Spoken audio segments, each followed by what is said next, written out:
कैसे हैं आप सब? बेटे आज हम चर्चा करेंगे नेशनल इनकम की। नेशनल इनकम, नेशनल मतलब देश, इनकम मतलब आमदनी, देश की आमदनी, नेशनल इनकम। इस चैप्टर की आज डिस्कशन की जाएगी। ये चैप्टर इकोनॉमिक्स में एक इम्पॉर्टेंट और महत्वपूर्ण चैप्टर है, क्योंकि अल्टीमेटली हमारा जो सारा काम धाम है, देश की जो सारी गवर्नमेंट की कार्रवाई है, वो इसी चीज़ में लगी रहती है कि कैसे नेशनल इनकम को बढ़ाया जाए। तो सबसे पहले दो शब्द मैं बोलूँगा मैक्रो इकोनॉमिक्स के लिए। मैक्रो इकोनॉमिक्स में we study the economy as whole. जब हम मैक्रो इकोनॉमिक्स की बात करते हैं तो हम एक इंडिविजुअल व्यक्ति की बात नहीं करते, हम माइक्रो लेवल की बात नहीं करते, हम एग्रीगेट्स की बात करते हैं। किसकी बात करते हैं? एग्रीगेट्स की। तो यहाँ पर हम एग्रीगेट्स की बात करते हैं, मतलब एक कंबाइंड एंटिटी की बात करते हैं। यहाँ हम इकोनॉमी एज ए होल की बात करते हैं, यहाँ हम ओवरऑल चीज़ों की बात करते हैं। ठीक? तो बेसिकली जो मैक्रो इकोनॉमिक्स होता है उसका जो ऑब्जेक्टिव होता है, क्या होता है? To explain the economic changes that effect many households, firms and markets. तो बेसिकली मैक्रो इकोनॉमिक्स स्टडी करने का पर्पस होता है हम ये पता लगा सकें कि जो इकोनॉमिक चेंजेस हैं वो कौन से इकोनॉमिक चेंजेस हैं जिनका प्रभाव हाउसहोल्ड, फर्म्स और मार्केट्स पर पड़ता है। तो मैक्रो इकोनॉमिक्स कुछ इंपॉर्टेंट क्वेश्चंस को आंसर करने की कोशिश करता है। जब हम मैक्रो इकोनॉमिक्स की बात करते हैं तो हम कुछ इंपॉर्टेंट क्वेश्चंस, यानी कुछ इंपॉर्टेंट सवाल का जवाब ढूंढने की कोशिश करते हैं। इसमें सबसे पहले होता है, जो क्वेश्चन उठता है, why is average income high in some countries and low in others. पहला प्रश्न ये उठता है, अगर आज हम अमेरिका को और इंडिया को कंपेयर करें तो हम पाएंगे कि अमेरिका की एवरेज इनकम इंडिया की एवरेज इनकम से कहीं ज्यादा है, बहुत ज्यादा है। अगर आप अमेरिका की बात करेंगे, वहां एक ट्रक ड्राइवर, वहां एक जिसको कहते हैं ना अनस्किल्ड लेबर, वहां एक जिनको यहां पर हम लो लेवल एम्प्लॉइज कहते हैं, जिन पर हम ध्यान भी देना चाहिए, सिक्योरिटी गार्ड हो गया, मेड्स हो गई, सफाई कर्मचारी हो गए, इन सबको हम यहां समझते हैं बेकार लोग हैं, लेकिन वहां ये भी इकोनॉमी के अंदर एक अच्छा रुतबा रखते हैं, एक अच्छी आमदनी रखते हैं। तो मैक्रो इकोनॉमिक्स इन प्रश्नों के जवाब ढूंढने की कोशिश करता है कि अमेरिका जैसी इकोनॉमी के अंदर एवरेज इनकम हाई है और इंडिया, पाकिस्तान, बांग्लादेश, श्रीलंका, यहां एवरेज इनकम लो है, ऐसा क्यों? समझे ना? ओवरऑल इकोनॉमी की बात कर रहा है, किसी एक व्यक्ति की बात नहीं कर रहा। वो ये जानने की कोशिश नहीं कर रहा कि एक मिस्टर जॉन जो अमेरिका में रहते हैं उनकी इनकम एक श्यामलाल जो इंडिया में रहता है उससे ज्यादा क्यों है। नहीं, वो एक व्यक्ति की बात नहीं कर रहा, वो ओवरऑल एवरेज इनकम की बात कर रहा है। वो कह रहा है कि अमेरिका में एवरेज इनकम ज्यादा है तो क्यों है, इंडिया में एवरेज इनकम कम है तो क्यों है, ऐसे क्या कारण है, ऐसे क्या रीजंस हैं, ऐसी क्या वजहें हैं जिनकी वजह से एक इकोनॉमी की एवरेज इनकम ज्यादा है और दूसरी इकोनॉमी की एवरेज इनकम कम है। इसी तरह मैक्रो इकोनॉमिक्स यह पता लगाने की कोशिश करता है कि जो प्राइस राइज है वो रैपिडली होता है। कभी कभार कुछ पीरियड ये देखा जाता है जो कीमतें हैं बहुत तेजी से बढ़ती हैं, और दूसरे वक्त हम ये देखते हैं कि प्राइसेस काफी स्टेबल है, वो नहीं बढ़ रहे हैं। ऐसा क्यों है? ऐसा क्यों होता है कि कभी कीमतें दुगनी, 1.5 गुना, 2.5 गुना हो जाती हैं, और कुछ पीरियड ऐसा होता है इन कीमतें स्टेबल रहती हैं, बढ़ती नहीं है। इन कारणों को ढूंढने की कोशिश करता है मैक्रो इकोनॉमिक्स। इन क्वेश्चनों के, इन मिस्ट्रीज के जवाब ढूंढने की कोशिश करता है मैक्रो इकोनॉमिक्स। मैक्रो इकोनॉमिक्स जानने की कोशिश करता है कि देश में तेजी क्यों है, देश में मंदी क्यों है, ऐसा क्यों होता है। कभी कभी देश में तेजी का माहौल होता है, देश के अंदर प्रोडक्शन और एम्प्लॉयमेंट एक्सपैंड कर रही होती है, तेजी का माहौल होता है, देश में चारों तरफ खुशहाली होती है, लोगों की आमदनियां बढ़ रही है, देश में प्रोडक्शन बढ़ रही है, नेशनल इनकम की ग्रोथ रेट बहुत हाई है। जबकि दूसरे वक्त हम देखते हैं, किसी और पीरियड में हम देखते हैं कि वो गिर रही हैं, प्रोडक्शन का ग्रोथ रेट कम हो गया है, कभी कभी प्रोडक्शन का ग्रोथ रेट नेगेटिव हो जाता है, अर्थात नेशनल इनकम गिरनी शुरू हो जाती है। इन कारणों को पता करने की कोशिश करता है कि देश के अंदर तेजी यानी बूम, मंदी यानी डिप्रेशन क्यों आता है, कब आता है, किन कारणों की वजह से आता है। तो मैक्रो इकोनॉमिक्स जो है बेटा वो स्टडी ऑफ एग्रीगेट्स है, वो ओवरऑल स्टडी है, वो पूरे देश की स्टडी है, पूरी इकोनॉमी की स्टडी है, पूरे नेशन की स्टडी है। तो ये है मैक्रो इकोनॉमिक्स। अब जब हम इकोनॉमी की बात करते हैं तो इकोनॉमी के बात करते हैं तो हमारे सामने दो प्रमुख बातें आती हैं उभर के, एक इनकम और दूसरा एक्सपेंडिचर। आमदनी और खर्चा बेटा दो ही चीजें तो हैं, इसके ऊपर तो मुहावरे भी बने हैं, आमदनी अठन्नी खर्चा रुपया, क्या करेगा बाबू मसैया। यानी आमदनी तो कम है, खर्चे ज्यादा हैं, कैसे गाड़ी चलाएंगे हमारे बाबूजी। तो बेसिकली इकोनॉमी में इनकम एंड एक्सपेंडिचर को हमने समझना होता है। देखो अगर हम ये बताना चाहें, हम ये जानना चाहें कि इकोनॉमी की परफॉर्मेंस कैसी है, इकोनॉमी अच्छा परफॉर्म कर रही है कि नहीं कर रही है, तो उसके लिए हमें देखना पड़ेगा कि उस देश की टोटल इनकम क्या है। हमें यह जानना पड़ेगा देश की जो टोटल इनकम है, टोटल आमदनी है, वो बढ़ रही है या घट रही है। अगर आमदनी देश की बढ़ रही है, इकोनॉमी अच्छा परफॉर्म कर रही है, ज्यादा तेजी से बढ़ रही है और अच्छा परफॉर्म कर रही है। तेजी में गिरावट आ गई है, परफॉर्मेंस खराब होनी शुरू हो गई है। इकोनॉमी की इनकम गिर रही है, परफॉर्मेंस नेगेटिव हो गई है। यानी जो नेशनल इनकम है, तो नेशनल इनकम जो गया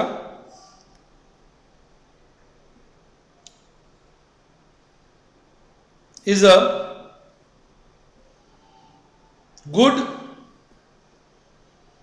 मेजरमेंट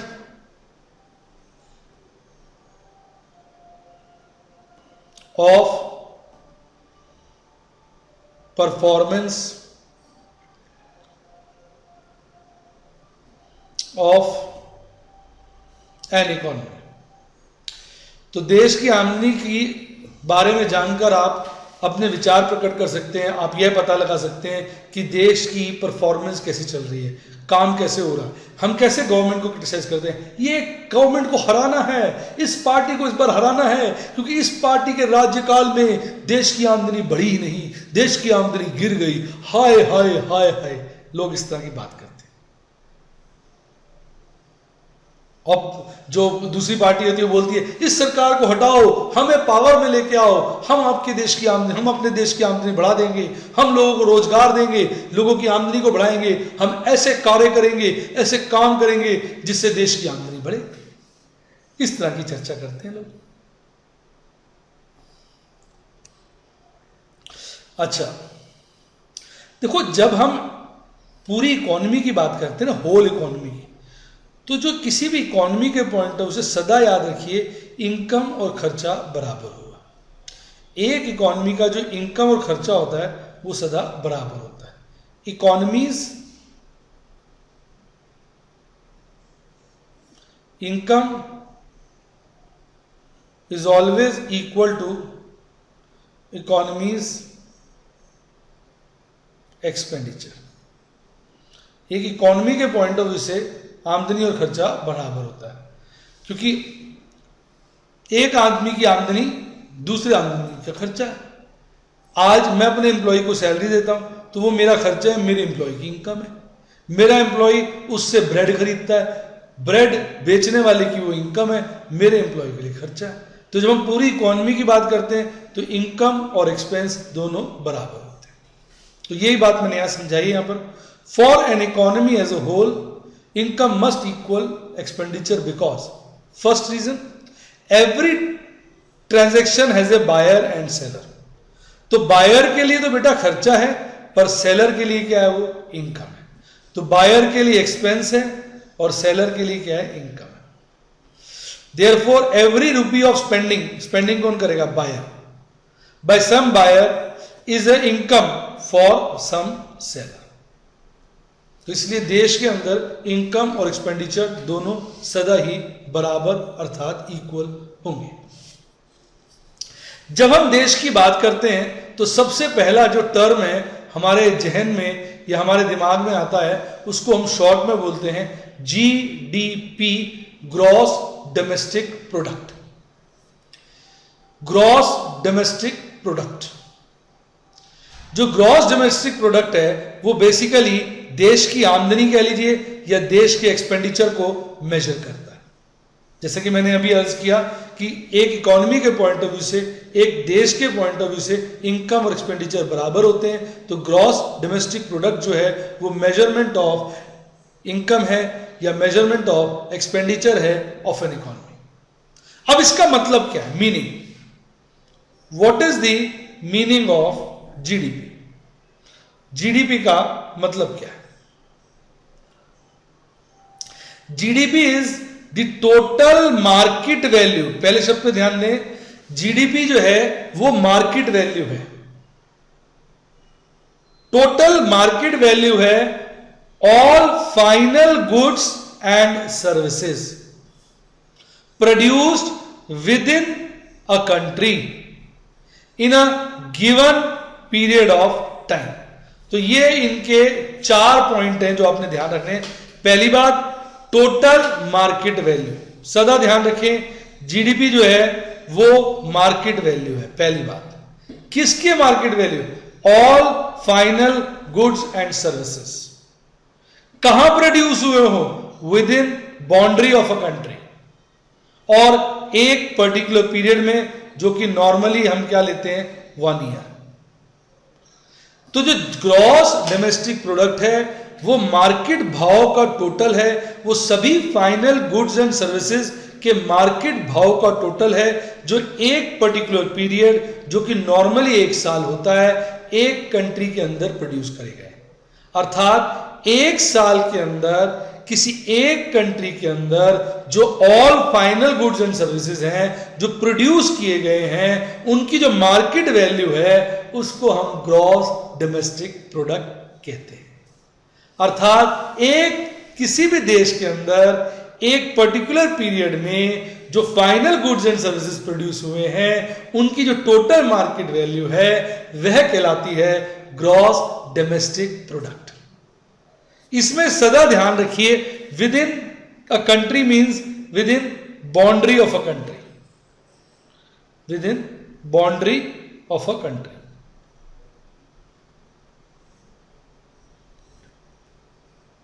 एक कंट्री की बाउंड्री के अंदर जो गुड्स प्रोड्यूस हुए, 4 wall of country.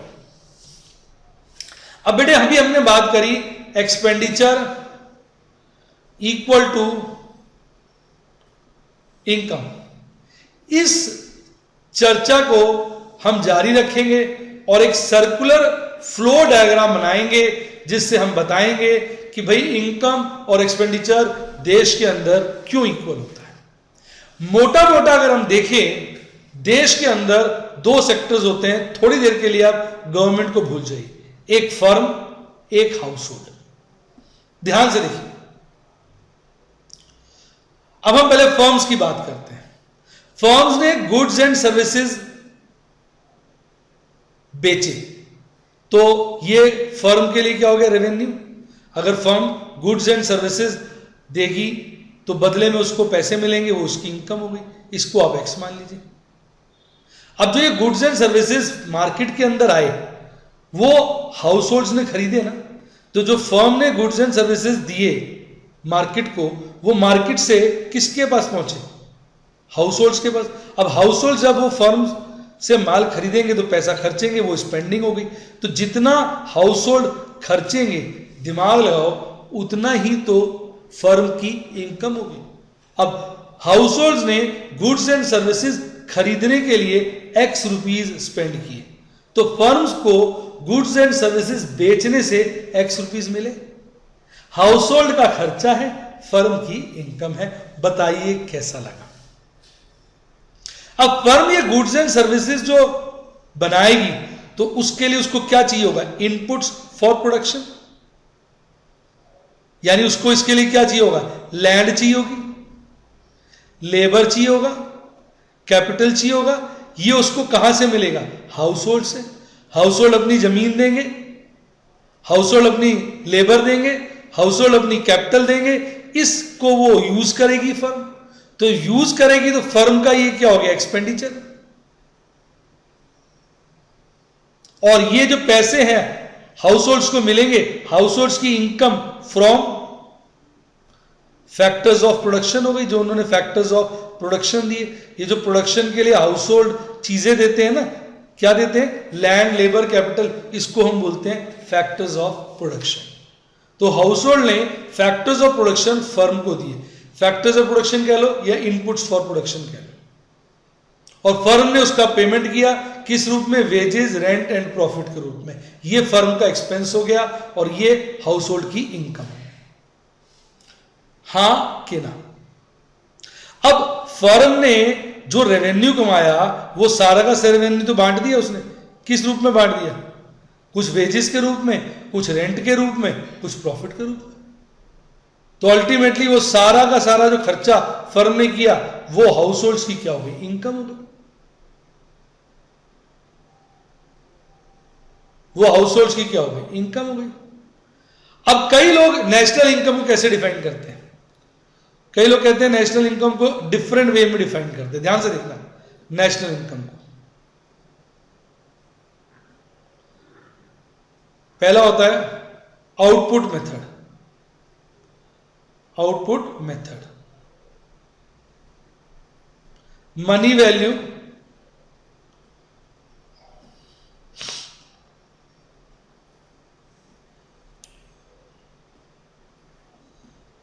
of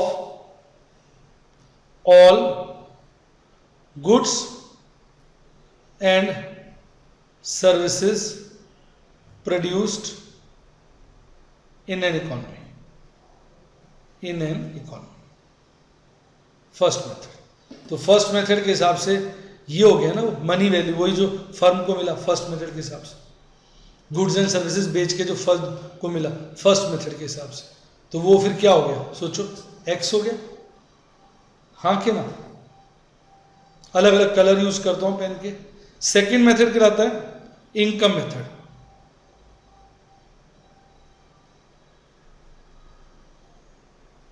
total of income generated,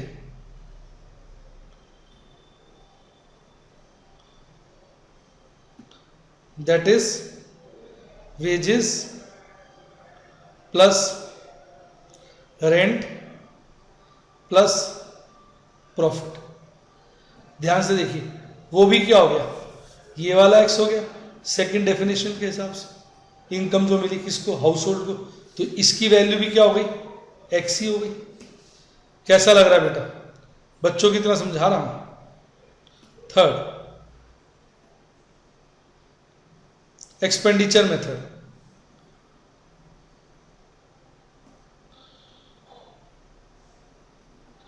total of national expenditure,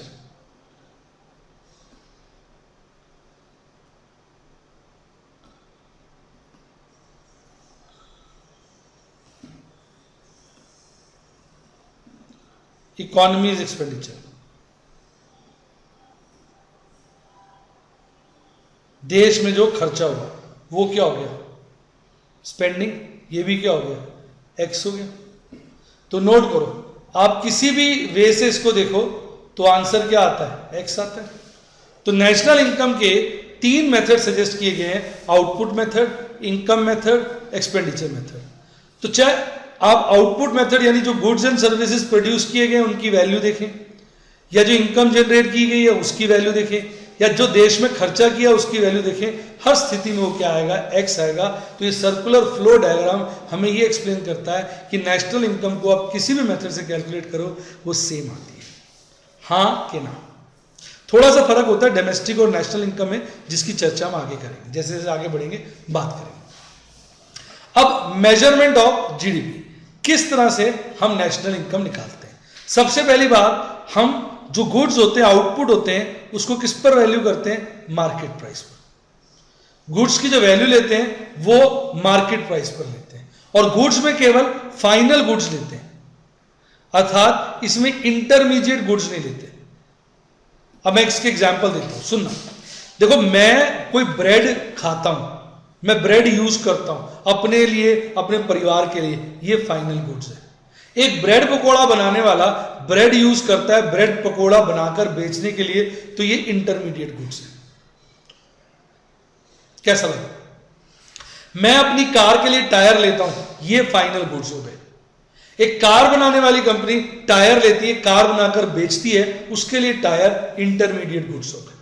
अर्थात जो कंज्यूमर है, प्रोड्यूसर नहीं, जो कंज्यूमर है, जब वह कोई गुड्स लेता है, उसको कंज्यूम करता है, अपनी कंजम्पशन के लिए लेता है, तो उसको हम फाइनल गुड्स कहते हैं। तो हम जब नेशनल इनकम निकालते हैं तो उसमें हम उन टायर्स की वैल्यू लेते हैं जो मेरे जैसे कंज्यूमर्स ने यूज की है, ना कि जो कंपनियां, कार बनाने वाली कंपनियां, वो जो टायर खरीदेंगी उनकी हम वैल्यू उसमें नहीं लेंगे। आपको सदा ये ध्यान रखना है। जब हम गुड्स कहते हैं तो इसमें गुड्स और सर्विसेज गुड्स कहते हैं तो इसमें सर्विसेज भी आ जाती है। गुड्स तो होते हैं जो टेंजिबल होते हैं, और सर्विसेज होती है जो इनटेंजिबल होती हैं, दिखाई नहीं देती। हम कहते हैं money value, market value of all goods and services. Goods हो गए टेंजिबल और सर्विसेज हो गई इनटेंजिबल। अब जैसे मैं आपको पढ़ा रहा हूं, जब मैं आपको पढ़ा रहा हूं तो मैं प्रोड्यूसर हो गया, मैं आपको पढ़ा रहा हूं, आप पढ़ रहे हो और मुझको फीस दे रहे हो, तो उस पढ़ाई को आप कंज्यूम कर रहे हो ना। तो जो पढ़ा रहा हूं मैं, जो पढ़ाई है, तो ये फाइनल इंटरमीडिएट और फाइनल टेंजिबल सर्विस है। क्या है? सॉरी, फाइनल इनटेंजिबल सर्विस है। फाइनल है क्योंकि आप कंज्यूम कर रहे हो, आप कंज्यूमर हो, और इनटेंजिबल है क्योंकि ये दिखाई नहीं देती, और ये सर्विस है क्योंकि मैं प्रोवाइड कर रहा हूं आपको। बताइए कैसा लगा? तो अब 3 बातें समझने की हैं मेजरमेंट ऑफ जीडीपी में। पहला, आउटपुट जो है उसको मार्केट प्राइस पर वैल्यू किया जाएगा। दूसरा, आउटपुट अर्थात गुड्स एंड सर्विसेज में केवल फाइनल गुड्स एंड सर्विसेज लेंगे, इंटरमीडिएट गुड्स एंड सर्विसेज नहीं लेंगे। तीसरा, नेशनल इनकम की, जब डोमेस्टिक इनकम की बात करते हैं, देश की इकोनॉमी की बात करते हैं, इनकम की बात करते हैं, तो उसमें गुड्स एंड सर्विसेज दोनों आते हैं। गुड्स को हम टेंजिबल गुड्स कह देते हैं, सर्विसेज को इनटेंजिबल सर्विसेज कह देते हैं। ठीक, अब इसमें हमने याद होगा डेफिनेशन में एक बात बोली थी, ये गिवन टाइम पीरियड, यानी जब हम जैसे मान लीजिए हम बात कर रहे हैं 2015 की, किसकी बात कर रहे हैं?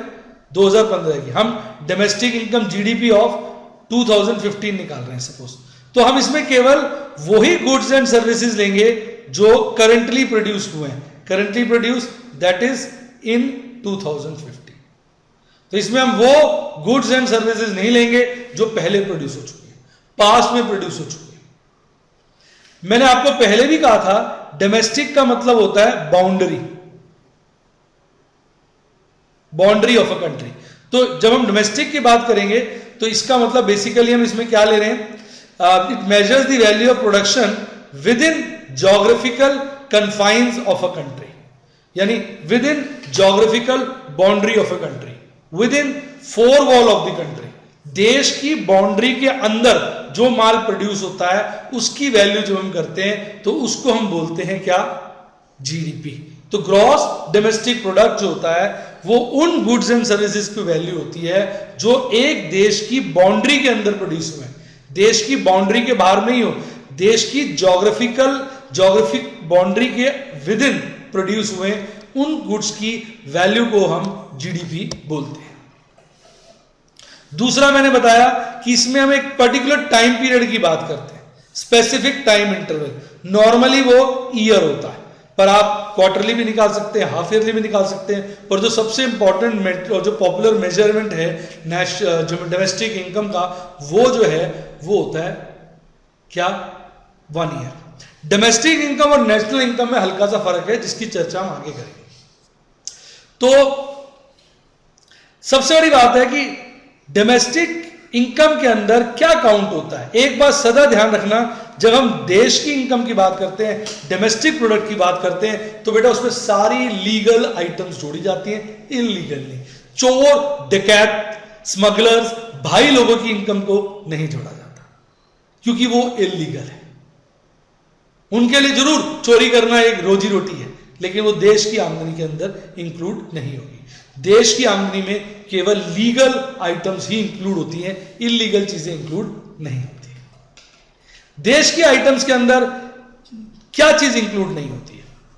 GDP, domestic product, gross domestic product के अंदर क्या चीज इंक्लूड या काउंट नहीं होता है? पहली चीज, वो चीज इंक्लूड नहीं होती है जो मार्केट में गई नहीं, मार्केट प्लेस में गई नहीं, जिसका बाजार में लेन देन हुआ ही नहीं। अब जैसे देखिए, अब मेरे देखिए एग्जाम्पल को अच्छा बुरा मत समझिएगा, लॉजिक समझिएगा।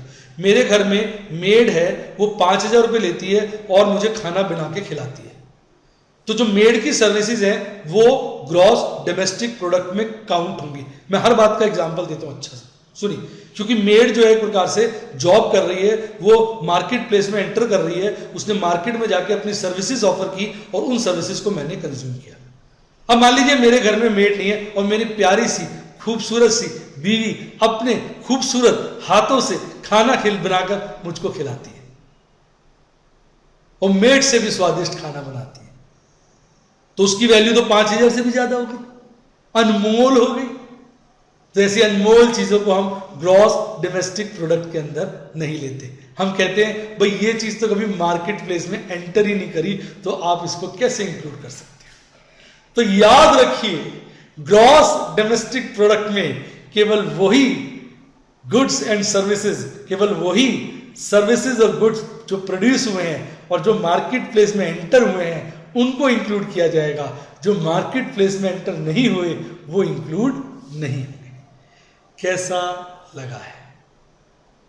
इसके अलावा ये तो एक्सक्लूड होता ही है, इसके अलावा वो सभी आइटम्स एक्सक्लूड होंगी जो इलिसिट हैं, जो इलीगल हैं, जो गलत हैं, गंदी चीजें हैं, देश उसको रिकॉग्नाइज नहीं करता है, देश कहता है ये इलिसिट है, ये इलीगल है।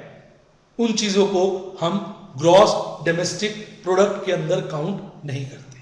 हम केवल उन्हीं चीजों को ग्रॉस डोमेस्टिक प्रोडक्ट के अंदर काउंट करते हैं जो लीगल है, जो वाजिब है, जो ऑनेस्टी है।